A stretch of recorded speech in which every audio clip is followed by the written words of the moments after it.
Assalamualaikum warahmatullahi wabarakatuh. Waalaikumsalam warahmatullahi wabarakatuh. Hello everyone.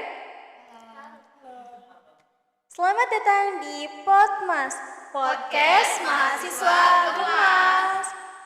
Nah, bersama saya sendiri Nurul Fadila. Kali ini podcast kita hari ini ditemani beberapa para pembicara terhebat kita. Pembicara pertama adalah Halo semuanya, perkenalkan nama aku Arini Dwi Cahyani sebagai pembicara pertama. dan pembicara kedua kita adalah Halo teman-teman, perkenalkan nama saya Fauziatul Kamalia sebagai pembicara kedua. pembicara ketiga yaitu Halo semuanya, perkenalkan nama aku Zahra Adelia sebagai pembicara ketiga. dan pembicara keempat kita. Perkenalkan, nama saya Muhammad Rafan Anansyah sebagai pembicara keempat. Dan pembicara terakhir kita adalah Halo, aku Anissa Anggraini sebagai pembicara kelima. Nah, podcast kita kali ini kita akan membicarakan tentang hal ekonomi. Oh iya teman-teman, sebelum kita lanjut, gimana sih kabar kalian hari ini? Baik. Nurul gimana kabarnya? Alhamdulillah kan aku juga baik ya. Tapi kalian, menurut kalian akhir-akhir ini iklim cuaca lagi ini nggak sih, lagi mendukung nggak sih? Atau berubah-berubah? Berubah. Iya, terus Banyak kan banjir juga kan di daerah. pas banjir itu kan hujannya bener ya, setiap hari itu kan hujan lebat banget ya. Itu kaliannya kayak males gitu nggak sih? Kayak gimana Pengennya gitu? rebahan. Iya kan, kayak pengennya rebahan, pengen yang apa ya, males gitu ya ke kampus juga ya. Iya, betul. Nah, kalau misalkan kita aja nih yang sebagai masih mahasiswa gitu ya, belum kerja gitu kan, itu aja udah males buat kayak ngapa-ngapain. Nah, menurut kalian di musim hujan kayak gitu, orang-orang yang cari kerja atau uang itu males juga nggak sih? Ya pastinya kayak kesulitan ya, apalagi Iya, di tengah-tengah kesulitan. banjir gitu. Iya, terus kan kayak maaf aja yang berkendaranya mungkin bukan mobil atau apa kan pasti kayak Susah ya, kendaraannya Hujanan juga kan. iya. iya. Oh iya. Berarti mempengaruhi dong ke ekonomi Indonesia. Pengaruh banget. Nah, mumpung bahas ekonomi nih ya, kalian tahu kesenjangan nggak sih? Tahu dong pasti. Ya, kesenjangan yang lagi viral tuh, yang lagi hits tuh di daerah mana tuh? Di Jakarta. Sama kayak topik yang bakal kita bahas. Oh, jadi kita bakal bahas kesenjangan ekonomi di Jakarta. Oke. Nah, yang aku tahu kan ya, Jakarta kan tuh ibu kota ya, pusat gitu kan, pusat perhatian, terus pusat segala-gala entertainment, terus ekonomi, banyak perusahaan besar, gedung-gedung tinggi dan gedung-gedung mewah. Tapi kenapa jadi ada kesenjangan ekonomi? Kalian bisa nggak sih definisiin kenapa terjadinya kesenjangan ekonomi di Jakarta? Kalau dari pandangan aku pribadi ya, seperti yang kata Nurul tadi, kalau Jakarta itu sebagai pusat perekonomian nasional di Indonesia. Dan pastinya di Jakarta itu banyak gedung-gedung tinggi, modern, dan juga pasti banyak melakukan aktivitas bisnis yang besar-besar. Tapi di sisi yang lain, seperti kalau misalnya kita ke Jakarta, kita bakal lihat di samping gedung-gedung itu bakal ada kayak pemukiman yang kurang layak untuk dihuni. Lalu menurut gini rasio Jakarta walaupun sudah sedikit membaik tapi masih menunjukkan ketimpangan yang signifikan. Oh, begitu. Bener banget nih, aku setuju banget sama Arini. Jakarta itu memiliki dua sisi yang sangat kontras banget. Di sisi lain, Jakarta itu memiliki gedung-gedung yang tinggi. Bahkan menurut data ada sekitar 1.300 apartemen mewah yang terus dibangun setiap tahunnya.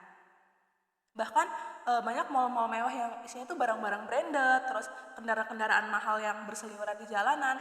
Tapi di sisi lain kita bisa melihat warga Jakarta itu tinggal di tempat yang kumuh, yang kurang layak dihuni, seperti di kolong jembatan atau bahkan di rusun-rusun yang sangat padat penduduk gitu. Bahkan mereka tidak sedikit yang tinggal di pinggir kali yang bahkan rawan banjir. Dan menurut pengalamanku, mereka tuh dalam satu kamar tuh bisa tidur 6-7 orang dalam satu kamar di setiap keluarganya gitu. Udah gak layak banget ya.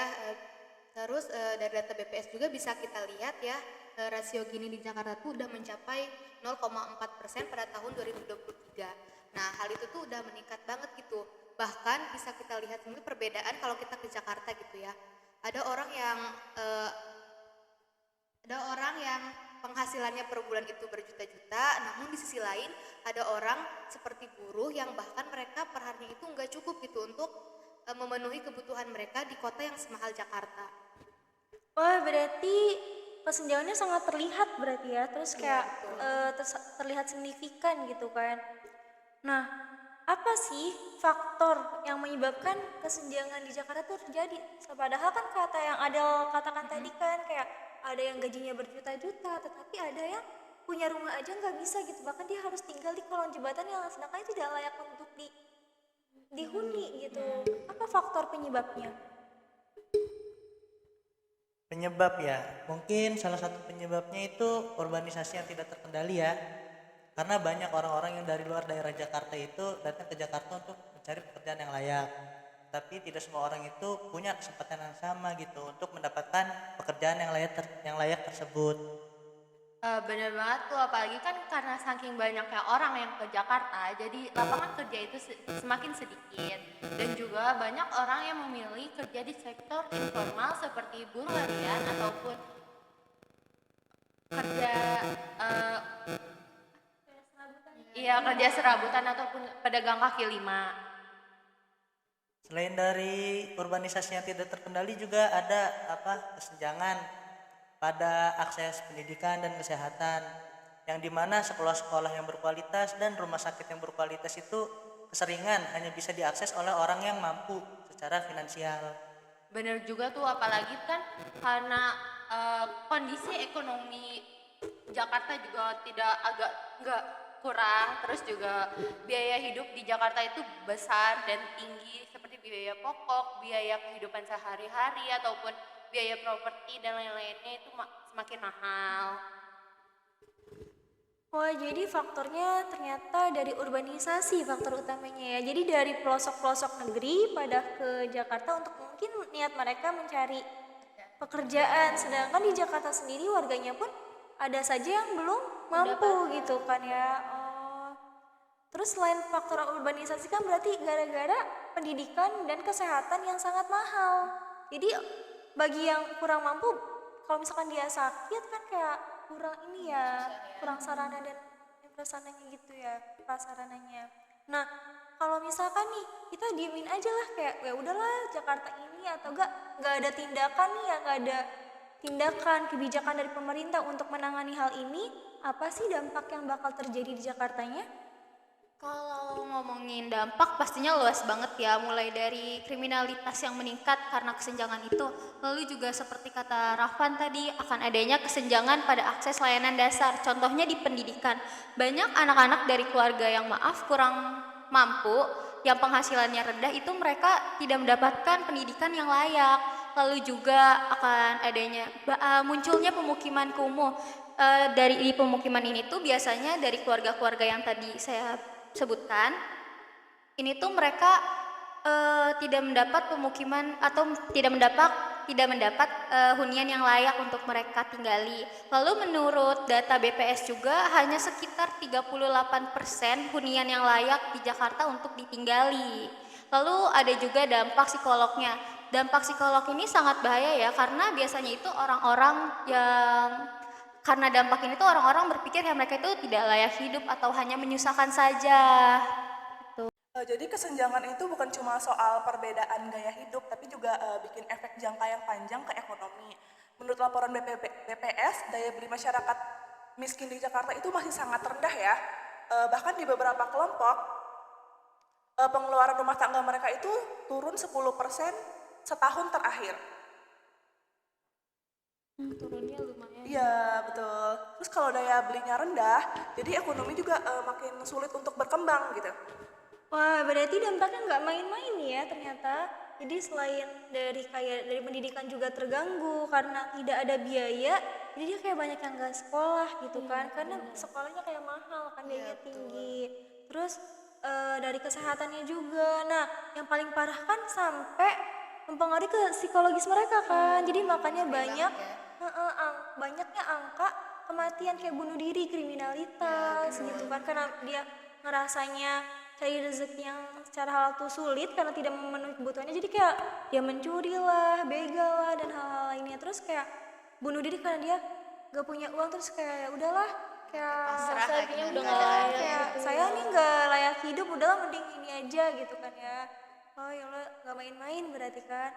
Nah, Karena dampak yang gak main-main ini, apa sih kebijakan dari pemerintah dan tindakan dari masyarakatnya sendiri untuk mengatasi kesenjangan yang terjadi di Jakarta ini?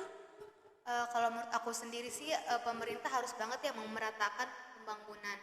Misalnya seperti membangun rumah dusun ya yang bisa dijangkau oleh semua masyarakat.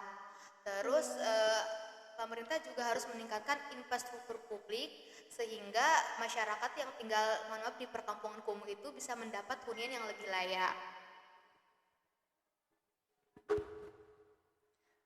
Dan tidak kalah penting juga untuk memperbaiki pada akses pendidikan dan pelatihan kerja, kayak program pelatihan vokasional gitu untuk pekerja informal agar mereka itu bisa mendapatkan pekerjaan itu yang lebih layak gitu.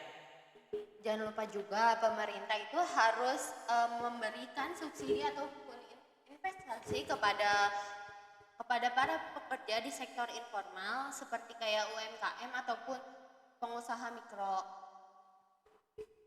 Tapi gini ya, kita tuh gak cuma harus ngandelin pemerintah atau orang-orang kaya saja, tapi mereka sebagai warga Jakarta juga bisa melakukan dari hal-hal kecil, seperti membeli barang-barang sembako di tetangga dan mendukung mendukung UMKM. Menurut data, bahkan UMKM itu bisa berkontribusi sekitar 60% di ekonomi. Jadi intinya sebagai warga Jakarta kita harus saling membantu gitu ya, bekerja sama bersama pemerintah. Jadi kita bisa menghentikan kesenjangan sosial ini. Wah, berarti yang saya dapatkan nih yang tadi kalian itu saya simpulkan sendiri bahwa selain dari pemerintah sendiri tindakannya harus ada dari masyarakat kesadaran untuk mau berubah gitu kan. Gak usah kayak kalian harus jadi kayak dulu, tapi kayak dengan membantu tetangga, kayak ngebeli apa yang tetangga usaha gitu kan. Terus kayak ada kemauan untuk belajar dari pemerintah juga, kayak dipermudah loh dari segi pendidikan, biayanya tuh kayak adanya beasiswa dan hal-hal lainnya. Terus dibuatkannya rumah dusun dengan biaya yang terjangkau agar para masyarakat yang tinggal di tempat yang tidak layak itu mampu gitu kan membeli mendapatkan layak huni gitu yang lebih sehat. Nah kan kalau lingkungannya sehat, terus tempat tinggalnya juga bersih, itu kan mempengaruhi perkembangan anaknya juga gitu. Jadi anaknya juga bisa merubah nasib mereka gitu. Dan juga kayak masyarakat di Jakarta ini harusnya kayak lebih peduli terhadap lingkungannya ya. Apalagi kan orang Jakarta ini terkenal banget kayak individualis gitu kan. Kalau mereka lebih peduli, mungkin aja kayak kesenjangan di Jakarta ini bisa diatasi gitu. Jadi harus adanya kerjasama ya, dari warga keluarga dan dari masyarakat ke pemerintahnya, harus ada kerjasama. Jadi kita nggak boleh bergantung ke orang lain kan ya, kalau kita ingin merubah diri kita sendiri. Iya, dan juga harus ada kesadaran dari diri sendiri, karena kalau nggak ada kesadaran dari diri sendiri, gimana mau merubahnya? Pasti nggak akan kayak enggak lah nanti aja gitu kan. Gitu aja ya. Iya bener.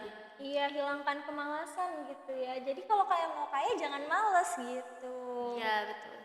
Ayo bekerja keras. Nah, selesailah podcast kita kali ini. Terima kasih kepada para pembicara atas wawasan dan waktu yang kalian sempatkan untuk memberikan ilmu kepada kita semua. Semoga podcast kali ini bermanfaat bagi kita. Dan bermanfaat bagi yang menonton video ini. Terima kasih. Sebelumnya mohon maaf dari saya. Wassalamualaikum warahmatullahi wabarakatuh. Bye bye semua.